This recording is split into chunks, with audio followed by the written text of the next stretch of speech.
Hello and welcome to India Shield. Today, we're going through the COVID-19 pandemic that has gripped the world since March 2020. It has become important that we pay attention to how we as citizens are particularly tackling the COVID crisis. My name is Vishal Raskina. I'm an MC and a podcaster. And I found the topic that we have for today, very, very interesting. And it is perspective, policing during a pandemic with Quaiser Khalid, Indian Police Service, Commissioner of Police Railways, Mumbai, Maharashtra State. We will hear from IPS Quaiser Khalid about insights from the pandemic as a law and order situation. Who is a responsible citizen during a pandemic? What protocol must we follow with regard to travel and public transport? How are the authorities assuring us of safety once things open up? Followed by questions from the audience. Now, a little bit about our speaker today. Quaiser Khalid IPS, Commissioner of Police Railways, Mumbai, Maharashtra Police, comes with over 20 years of experience in law and order policing, mega city policing, administration, human resource management, traffic management, community policing, crime control, planning and execution of projects, training, and anti-insurgency operations. He's a strong military and protective services professional and has received various awards like the IBPC Dubai Excellence in Leadership Award 2017, Premchand Samman 2016, Maharashtra State Urdu Sahitya Academy Award 2014, Maharashtra Government Vriksha Mitra Award for his environmental conservation 2008. He is also recognized by UNICEF for his efforts towards the battle against COVID-19 for contributing to the Maharashtra COVID PECONET mission. The decorated police commissioner has also some poetry books to his credit, like Shaur-e Asar, The Consciousness of Times, which won an Academy Award, and Dashte Jaan, The Wilderness of the Soul. Now, over to IPS Quaiser Khalid. Good morning, everybody. I'm Quaiser Khalid, and Vishal just cut 5 increments away from my salary. Now I put in 25 years of service. So let the government not know about this, else my salary will go down by 20%. And as it is in pandemic, we are hard pressed for a lot of things. So that was the lighter part of the things. Now the issue on which I am supposed to speak is one, insight from the pandemic as a law and order situation. Now friends, this pandemic, as all of us have suffered, there's hardly any family whose members or whose extended family members have not been infected. All the last 1 year or so, we are getting a lot of news about demise, death of our beloved people, relatives, friends, family members, and so on. Very difficult situation for all of us, including we in police. Now, pandemic was a situation which was never faced by many, many generations. The last pandemic which occurred in India was in 1918, when Spanish flu struck the country, wiping out a substantial population, a proportion of population. Now 1918 to 2018, it is almost 100 years. So this was a situation in which we were never trained. We were trained in containing, managing, controlling, directing a public order situation, may be it a morsha, a rally, a congregation of people, as big as maybe whom, and lots of electioneering things that you see almost on a daily basis in different parts of the country. Now, in all these things, we know who is the target person, who is the target group, and we know the wherewithals of containing, controlling, directing, persuading, dissuading these people. But in this pandemic, everything changed overnight. We do not know the person or the thing with which we are confronted with. It's a virus. None of us can see it unless you're in a lab. And this virus can infect anybody. It can travel at any part of the country. It can come to family. It can come from any source, be it workplace, be it travel, be it any other thing, meeting friends. Everything that we knew as way of life got changed with a shocker overnight. As you know, Government of India implemented lockdown from 22nd of March. Prior to that, Government of Maharashtra had already started lockdown on 20th of March, if I remember correctly. Now, what is lockdown? What was our first challenge in lockdown? A lockdown is a situation in which you are not supposed to come on public places like road, garden, beaches, malls, multiplexes, shops. Everything closed overnight. We who are fortunate to live in big houses may never realize the pain of living in a small room with 8, 10 other people. Now, it is a situation in which the middle and upper middle and elite, they could probably adjust. They may be in their houses, they have got televisions, they have got some books to read, they have got music systems, they have got other engagements online. But what about the people who live in small houses, who live in slums, who are workers, who are working in factories, where they are doing shifts? What about them? How do you control such people from coming out? And imagine a situation where you have common toilets, common bathrooms.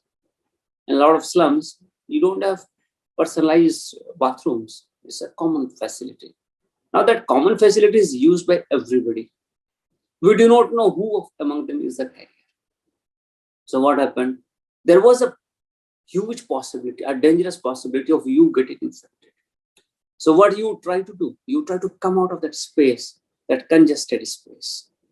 So our first challenge was to contain people within specified areas and not allow them to come on the road.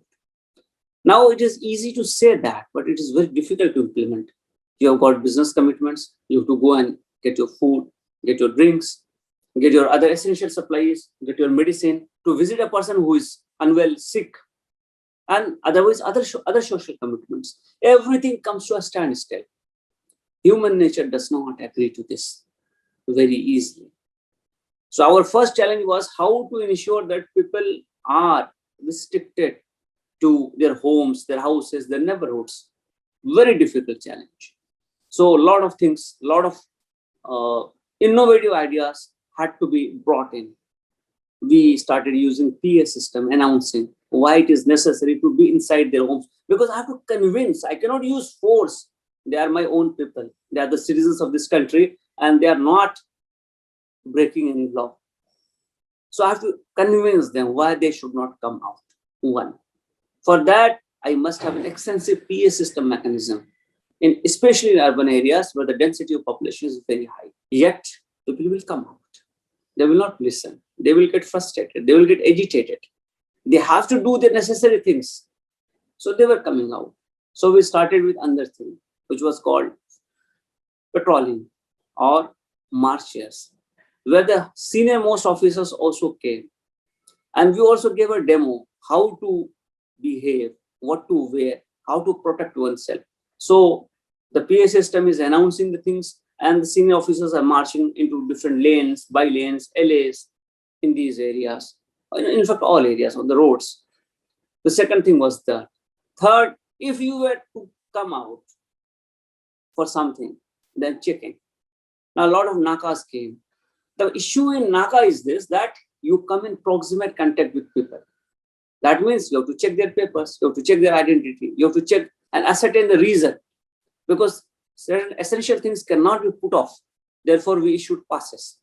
Now you have to check those passes and you have to see that the person who is actually out is the one who is having that pass. That means you come in proximate contact with that person. Now, when you come in proximate contact with that person, what happens? There is a high probability of you getting infected.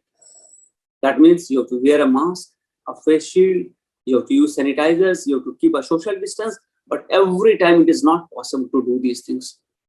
So a lot of our own people got infected. A lot of our own people suffered, died also, casualties. In fact, if you see All India Police casualties, they will be in hundreds, if not in thousands, in fact, in thousands. So that was a very difficult situation for all of us. Then what happens? You close down all the hotels. You close down most of the shops. I'm a worker. I am dependent upon a hotel. I do my shift. I do not have enough space to cook. So I go and have my dinner or lunch or breakfast in a hotel. That hotel is simply not available. How do I survive? Where do I get ration? Even if I get ration, do I have the wherewithal to cook it? So a lot of problem of food came. And I'm happy to note and share with you that a lot of NGOs started working. We ourselves, I've got my own NGOs, started distributing food. I've served as additional commissioner in East Mumbai, where most of this working class is located. That is center for hosiery, clothing, stitching, bag manufacturing also, a lot of zari work, a lot of other related works, leather works. So these people were completely without food or even milk. So we started distributing around 30,000 food packets every day. A lot of other NGOs also came in. The issue is, how do you transport that food? Because it has to be cooked in a central kitchen where that capability is available. Lockdown came very, very suddenly. Therefore, there was no preparatory arrangements that you create these infrastructure and facilities. So if somebody is going to collect ration from someplace, then he needs a pass. That pass needs to be checked on the road. Then that particular ration has to go to a central kitchen where it will be cooked. And the cooked food has to be brought to the destination areas. And in the destination areas, it has to be distributed. So a very difficult task that we faced. And I'm happy to note that police all across the country have been on the forefront in coordinating these activities with NGOs, with other voluntary organizations in arranging food for these people who are stuck up because of COVID situation and lockdown. Now, the trains also came to a standstill. You remember that train services were suspended for a period of time because of the increasing cases. So what has happened? That there are workers who are not having adequate food and also milk and other essential supplies. They are crowded and jam-packed in small areas, in slums, in lower income group areas. And they want to go back to their homes because the villages are still quite open. There is a space here, there is food here, and there's a lot of people who can comfort these people. So everybody wanted to go back home. Please remember that in Mumbai MMR region, that is Mumbai metropolitan region, that is Mumbai and its suburbs, maybe around 70, 80 odd kilometers around 42% of the population is constituted by people who have come from outside the state of Maharashtra. So that is, and the area population of MMR itself will be around 22 million. So there is a huge number of people who want to go back home. Now, private vehicles were extremely expensive because nobody was willing to travel. So they were quoting any rates. And even if you are able to hire a private vehicle, you have state restrictions. That is, at every border, they will be checked. Whether you have an RT-PCR, you have other things, this and that. So a lot of hindrances came in the way of going, say, from Mumbai to Uttar Pradesh or Bihar. So that was not a very preferred option. Flights were very costly. And in flight, you do get come in a congested area. There was a fare also. And the trains were not working. So there was a huge pressure from these working class to arrange some public transport so that they can go back their homes. Fortunately, the Sharmik specials were started and there was a huge rush. Initially, the Sharmik specials were free of cost. But then how do you ensure that these trains are available to deserving people? And how do you know how many people want to go back home? So we started a system registration with police stations. Then that registration list would come to railway police, that is GRP, which I'm heading as of now. GRP would segregate these people destination wise, and then we will requisition racks from the railways so that we know how many people are going to Gorakhpur or how many people are going to Patna or Darbhanga or Muzaffarpur, like that. So these racks were made available. Then we would call these people, yes, this is the time of your travel. The issue is this, everybody used to come to railway station. Our railway stations are not designed to contain hundreds and thousands of people. They are designed to contain maybe a few hundred people who would come to board the train. And as you know, the train does not get all the passengers from one destination only. It gets its passengers from different stations where it is stopping. So there is a system of allotment of berths. A huge number of people started coming. Remember, in COVID, we had situation where social distancing was mandatory, where wearing of mask is mandatory. And remember, this is a situation in which it is not one person who is willing to go, it is the entire family which wants to go back. Now they come pretty early to the railway stations because free tickets are available. Somebody has to go and get the tickets. So everybody is just congregating there because their groups are there. It was a very difficult situation, led to a lot of public order problems in the first phase. We designed a system through containing, through channeling, through making them sit in lines, through destination-wise kind of thing, so that they do not come in close proximity. And in the first phase of lockdown, we were able to transport around 15 lakh people to different destinations, including Uttar Pradesh, Bihar, West Bengal, Rajasthan, Gujarat, Madhya Pradesh, Chhattisgarh, Odisha. And that was a situation which was very, very difficult because once, even if you get a ticket or a seat, there are no stalls available supplying food and things. And mind it, it is a long journey, 30, 35 hours, maybe at places. So then we collaborated with NGOs to ensure that everybody gets some food packets, some water, which is at least, which satisfies the basic needs during the course of travel back to their destinations. So it was a very difficult situation managing these people in a small span of time. What were the protocols that we followed? Well, there were protocols issued by government in this regard. And it is almost common to every state. One, there should be social distancing. So how do we ensure social distancing? In social distancing thing, you ensure if you are traveling by a private vehicle, by cutting down the number of persons traveling in that vehicle. Suppose if the rated capacity is 1+7 in a SUV, we brought it down to say 3 or so, 50%. Similarly, in cars, we did these kind of things. In public transport, 50% of the occupancy, that was the kind of thing. In railways, we ensured that only as many people are permitted as is the number of seats. Mind it, there were no berths. It was number of seats. That is general class. You are just sitting there and then you are going. So if general bogie can sit 112 people, so 112 people were permitted. Only that much. If there are more people, then we would arrange for additional racks later on. So that was one thing. Then mask wearing was a mandatory thing. Then we started doing thermal scanning actually to ensure that no infected people go. Because if you remember initially, a lot of people who were infected also went and consequently they infected the others traveling with them. And in some cases, unfortunately, we had deaths also on trains also. And so we ensured that there is some kind of thermal scanning where we are able to isolate people with high body temperature at the starting point itself. It took a while for us to get ready for this, but we did implement this thing on major stations in Mumbai. So that was the thing which we had to face. What is happening now? You see, lockdown got unlocked post, say, October or so, September onwards. We started unlocking gradually. And November, December were the periods where we were pretty at ease. That was called unlockdown. Again, the number of cases in phase 2 or the second wave, they came up and they were much higher in number compared to what we had seen in the first phase.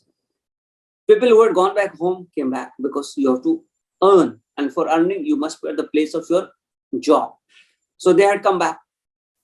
So in second phase, we learned a lot of lessons. We implemented a lot of lessons which we learned from the first phase. So what we did, for example, I had taken over as Commissioner of Police by that point of time here. So what we did, first we planned that nobody will come to the station for the purpose of purchasing a ticket. That means the entire ticketing was made or shifted online. So you actually purchase your ticket by sitting at home or through an agent or so. So the crowd which was coming to railway station for purchasing ticket, and which was actually coming much ahead of its scheduled departure time, got checked. Second, the better awareness you can make, the better contact you can make with the people, the better it is. So we asked them to come 2 hours prior to or 3 hours prior to the departure of the train.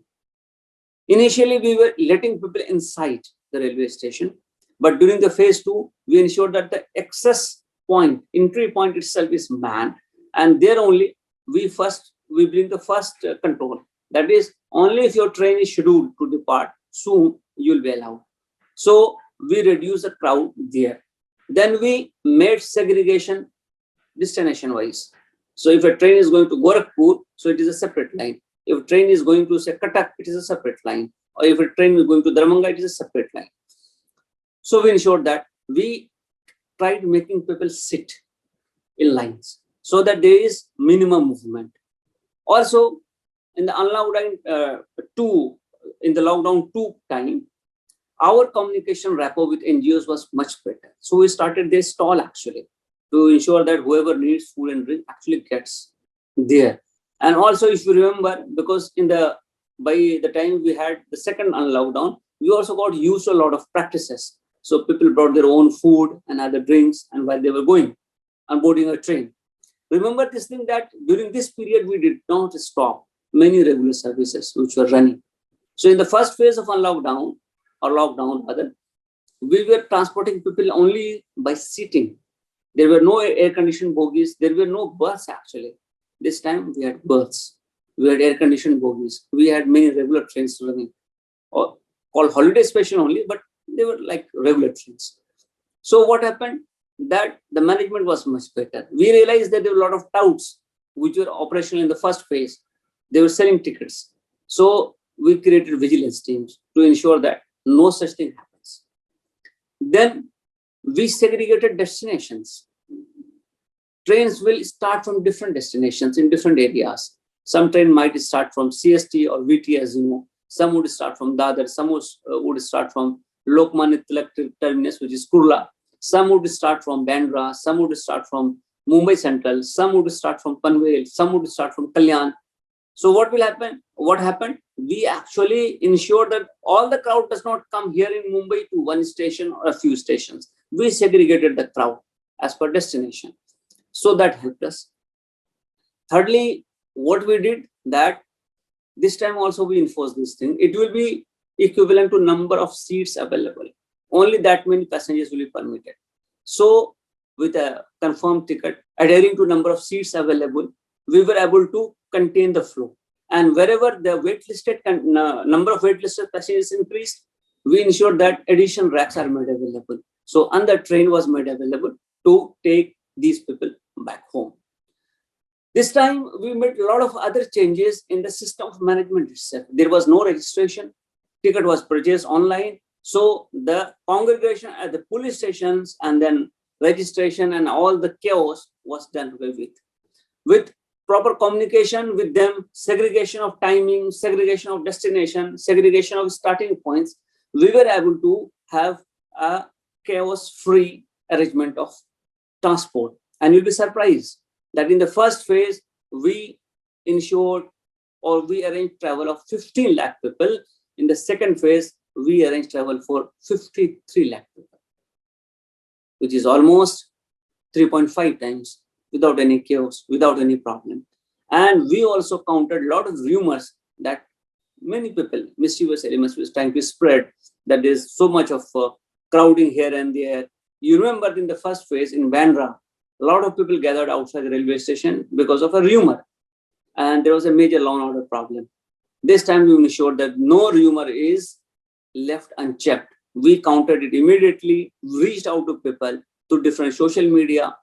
We had number of the people, a mobile number who were traveling and all kind of things. So we came to press. So we ensured that there's no chaos. Adequate number of trains are available for everybody and people have a smooth journey and a better experience.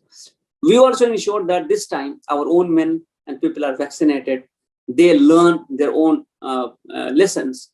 So in the first phase in the railways, we had around more than 600 infections and around 6 deaths. This time we had hardly 200 odd infections and 2 deaths.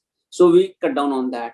We also ensure that our people, not only them, but their families also are vaccinated. So that these people, even if they're infected, when they go back to their families, these families do not get infected by the virus that this chap may be carrying. So we ensured that. In the first place, we have to create COVID care center for our people, because such was the number of people getting infected. I'm talking of the railway police. If you look at Mumbai police, the number would run in thousands. There also, we started a COVID care center, and there are a lot of referrals to good hospitals, because many of our own people were suffering, and a lot of them have actually sacrificed their life on the line of duty during this period. So that was the situation that we faced. So the question of morale was there, because morale was running low. So senior officers went on the spot. They led from the front. We ensured that our own people are looked after through supply of all these essential items like face mask, then face shield, immunity boosters, and they are taken care of their food if they are there, because the hotels are closed. So providing food at the station, at the point of duty, and everything like that. So that was a situation in which we operated, and it was a difficult situation, let me tell you, because we never knew what kind of things were there. We never knew who is our enemy actually. We could not see that enemy, and yet we were prone to get infected. So very difficult situation everywhere for the police to ensure that the movement is restricted to the minimum, to ensure that people do not come out of their houses, to ensure that guidelines regarding behavior, which are appropriate to COVID, are conveyed to the people.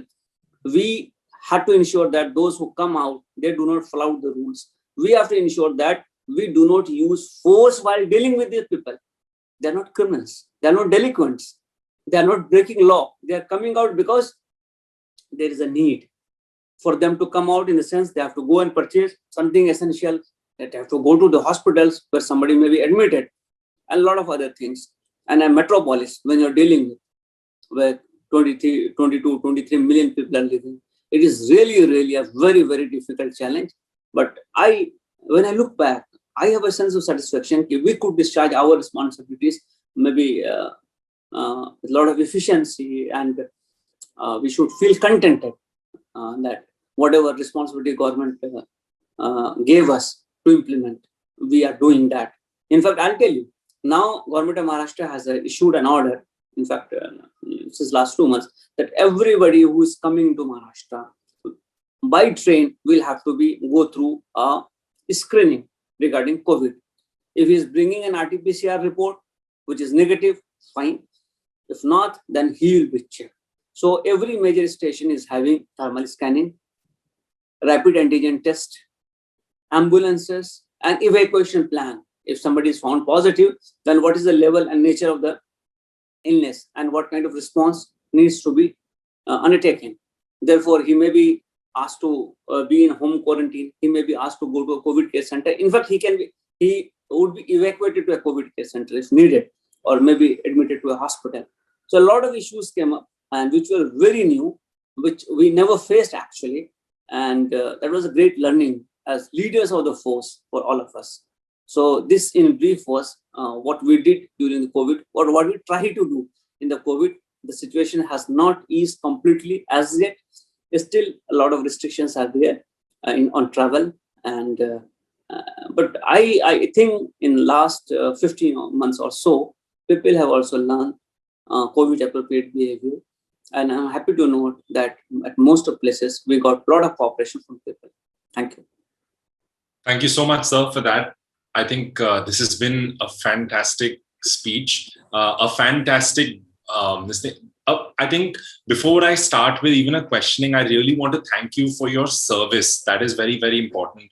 And for all the good work that you, your teams, and everyone has, come kind of put together to make us safe, which is so important. And that's exemplary, by the way. So thank you so much. Before we kind of take it forward, I want to now sort of ask you, because everyone's going to ask this question now in a bit, that what's the plan for the future? I understand we're looking at an unseen enemy, but what is the plan for the future? How do we get even more prepared towards this? You see, the lockdown cannot go on indefinitely. I mean, Correct. even if this virus is around for next a year or so, we have to ensure that our normal routine resumes, more so in production, in distribution, in sale of goods and services. Because, the government runs on taxes, and taxes will not come unless the normal economic activity resumes. So we have to learn COVID appropriate behavior. First and foremost is now, by and large, 18 plus, everybody is fit to get vaccinated. Vaccine is now getting available. So I would request everybody, in fact, youth, that please get yourself vaccinated. There should be no hesitancy in that unless it is advised by your doctor that you should not take the vaccine. I myself have taken both the doses, and most of my force has taken both the doses. A lot of people, in fact, in my headquarters, we have opened a vaccination center for people. So please get vaccinated. One. Number two, still the danger is looming, and there are prophecies of a third wave coming. So we must be very, very cautious in dealing with people, in the sense wearing a mask essential, washing your hands regularly is essential, and also online as far as possible, because this COVID thing and lockdown has taught us a lot of things actually can be done from home, can be done online. Of course, that pleasure that would be there in meeting people face to face, interacting with them, chatting with them, maybe sharing a cup of tea or coffee with them or meal with them. We are human beings, we are social animals. You would love to have that situation. But yes, patience is the key, because first and foremost, we have to ensure that we are safe, we are healthy. And secondly, we do not become carriers for others, because eventually we'll go back to our home and where our loved ones live. Therefore, we should not be a carrier for our loved ones who might get infected. So we have to ensure that they also adhere to COVID appropriate behavior. Thirdly, while we are traveling, and travel is an essential part of life and by corollary existence, we have to ensure that our behavior is appropriate. Metro is already operating in Delhi. It will start. Suburban services, maybe in a month's time or 15 days time, will start as the cases go down. But there also we have to ensure that we have a segregation of timing. One, we adhere to the appropriate behavior. Two, three, we ensure that we do not come in proximate contact with people unless it is necessary, or I should paraphrase it, absolutely necessary. There are certain things which are social requirements, like meeting, partying, birthdays, a lot of other things, marriages also. I mean, now I've started getting invitations for marriage, but I'm regretting because I say COVID, I cannot go. So I know this is important for all of us to be present at the right place at the right time, but your health is equally important. So while traveling, please adhere to the COVID appropriate guidelines, because at least for next 3, 4, or 6 months, I think that will be a necessity. Hopefully, by the end of this year, most of our population will be vaccinated. So we would have developed antibodies, but we do not know. The virus mutates, and maybe new varieties come, and we might face certain other challenges. So that is the second part. Third part is this, that this COVID has taught us to cope with stress. And a lot of people are suffering a lot of stress. I myself, I was a person who used to meet 10, 15, 20 people every day. Now, there was a time when there was nobody coming. So loneliness is there, feeling of frustration is there, a lot of stress is there, gyms are closed, there are a lot of restrictions on parks also. I have been scolded a number of times myself for during walk. So, you see, that is what life is. So we have to learn those behaviors. We should be ready, and please don't neglect your health. Don't put on a lot of weight, because most of us have put on weight because we were not doing exercises. So we have to go online for exercises and other things. So I think changing, modifying our own behavior, increasing our immunity, minimizing the chances of our exposure to COVID carriers is the key. Perfect. So what I really liked, sir, is the fact that you really admitted that, we are social animals, and till the pandemic kicked in, we never realized how much we really enjoyed meeting other people. What I really like also is the fact, how you've kind of admitted, that there is a certain bit of loneliness, or, there is a mental toll when it comes to not getting out there. What are like the personal, this thing, because before we move to questions from the audience, and I would request people to keep asking questions there also, we'll start with a round of questioning. But this is something, because this is something even I've gone through, and I'm glad I'm getting to sit across and ask you this, that on a personal level also, and especially, when you're dealing with huge teams, how do you, because you spoke of morale, how do you deal with like the mental aspect of it, to kind of keep it up? You see, as leader, it is very important that people see you as their own, one of their own. I mean, the challenges that they are facing, you are also facing. So you must have a very empathetic view. A lot of our people got infected. They were under treatment. And as you know, the COVID treatment is very costly. So first thing that we did, we ensured that they get enough advance money to fight that thing. So one is this. Second, how do I ensure that their families are safe? So with families also, a lot of counseling, a lot of other things, medical help was there. Thirdly, how do I ensure that the immunity of my own people go up? So I have to fight, I have to get the things. So we got a lot of, say, immunity boosters, vitamin C, vitamin D tablets, in addition to face mask, shield and other things. Then we have to be very, very lenient in terms of if somebody is getting affected, then probably he will be out of job for at least a month. 14 days is quarantine, and then he gets so weak that he is unable or she is unable to come to duty. So I must be very, very have a sense of empathy and connect with that person. And when that person is coming, I should not start scolding or punishing. I mean, I had a very lenient view. The people who could not come to job because the trains were stopped, because they were in our own department, those people who were 50 plus, they were given leave. They were said, okay, please don't come because you are more prone. And, we have a lot of people who have comorbid things, high blood pressure or sugar or other things. So we ensure that they are also taken care of. While dealing with people, we taught just one thing: be patient. They are our own people. They are not breaking a law. They are under a lot of stress and duress. They are going back their homes. We should help. We should become the facilitator. And we should not be seen as one who is antagonistic to them. So, I mean, it requires a lot of counseling to our own people. So that was there. And then most importantly, we must stand by. If somebody has lost his family member, that he gets ambulance, that person is taken care of, the family is supported, and all the necessary things required for burial or funeral is provided. And also immediately a person from the family is given job as per government guidelines. So we ensure that people do get job immediately, and training, whatever is needed for that purpose, is imparted to them. So being with them, being seen with them, being seen suffering the same thing that they are suffering, and being seen as exposed to the same kind of threat that they are being exposed, I think that did a lot of good things for us, where then our own people started believing in us. And secondly, technology came in handy.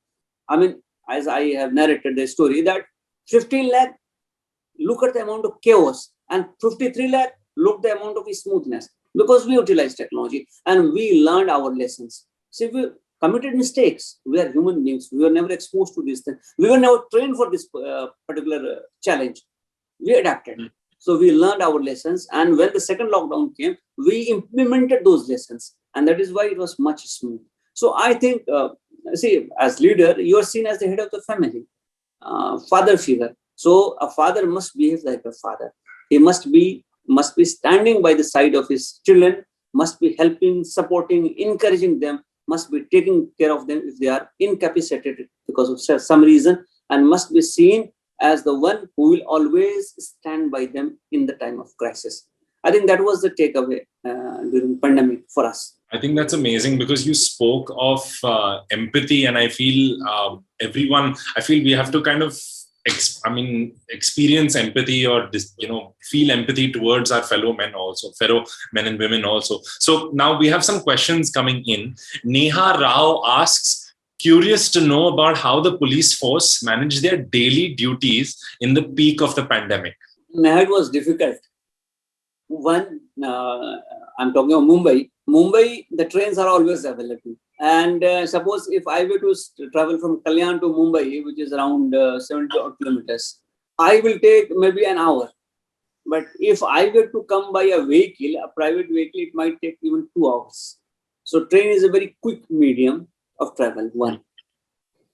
For us, we get passes also, it is kind of free. Of course, we compensate the railway for that cost. So for our men, it is free. So you don't have to pay anything.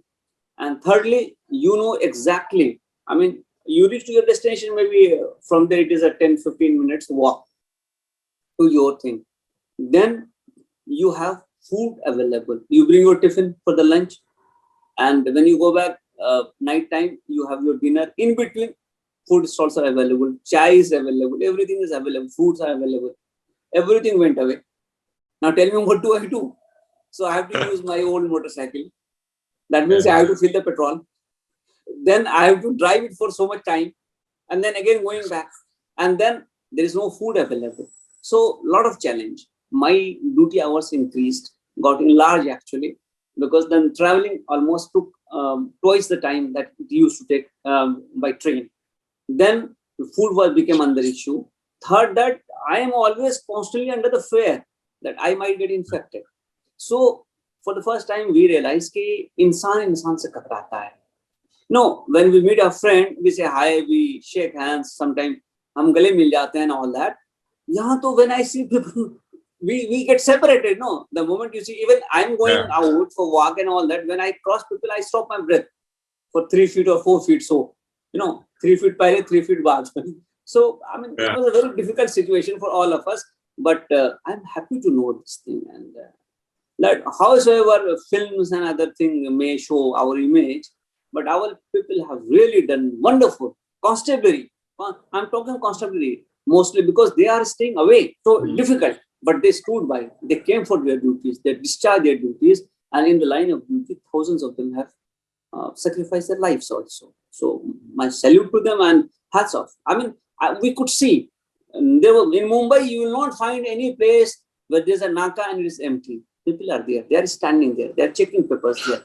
If you go to railway station, you will find first screen whether you have got a ticket or not, or pass or not. You will be allowed to board a train. Similarly, when a migrant worker is going, our people are there, directing them, advising them, and then putting them in a line so that they reach to the destination. So it is the ordinary constabulary which has performed excellently.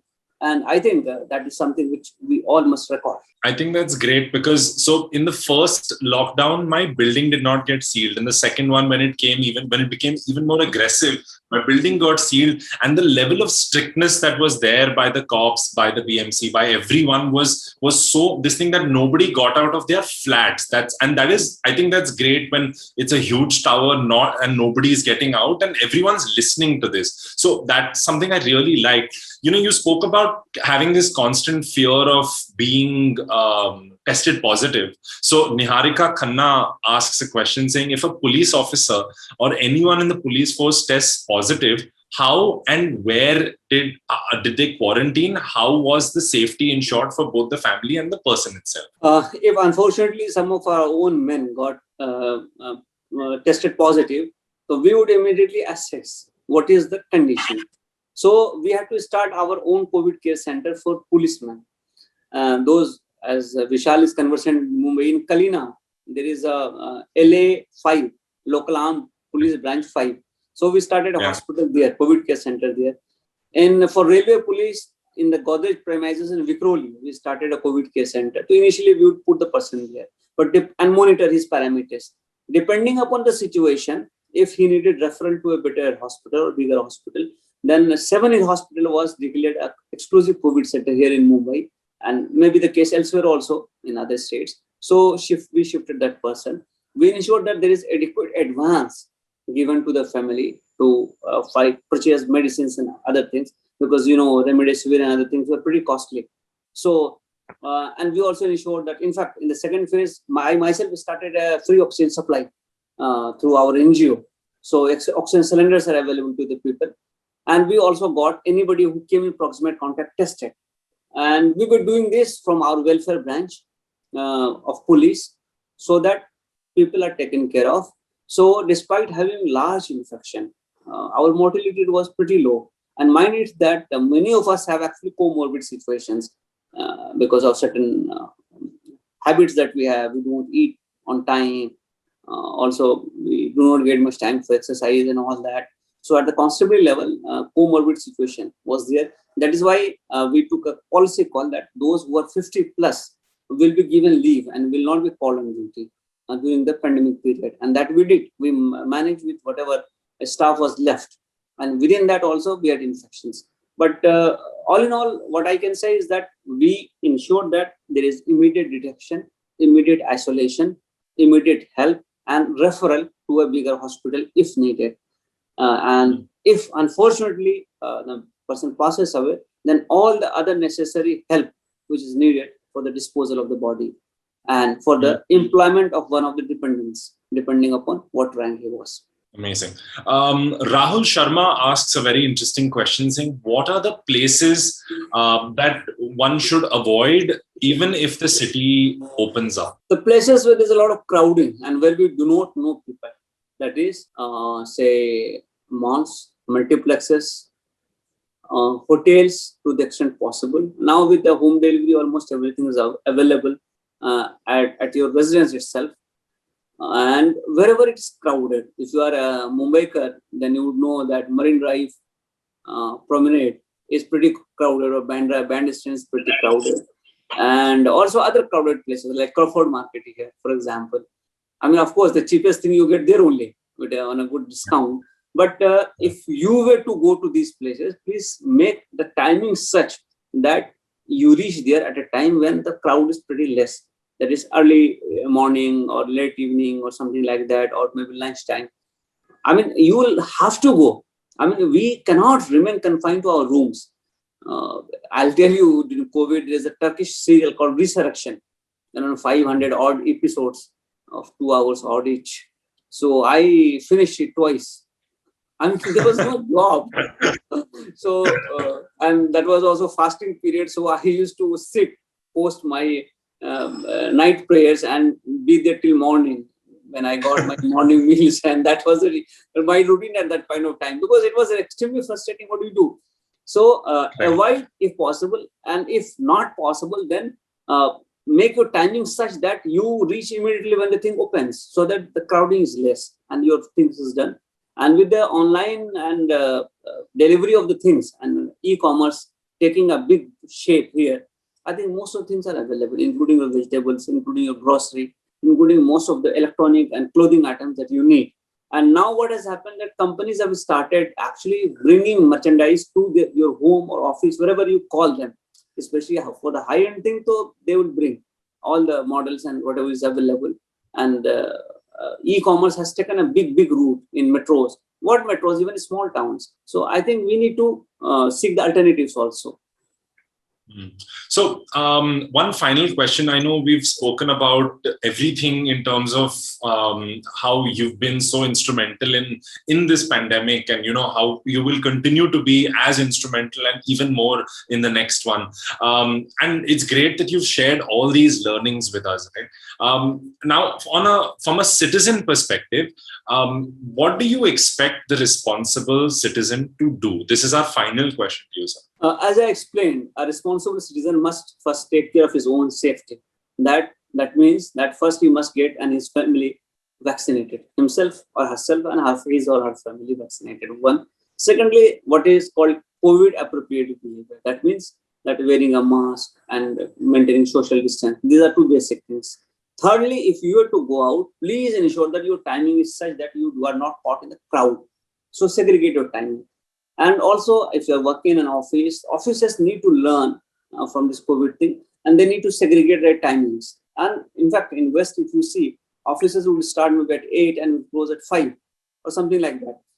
So we need to go for a segregated timing for officers also. And wherever it is possible to work from home, we should go for work from home option. I know it is difficult, work from home. People are complaining that they are working more actually in work from home.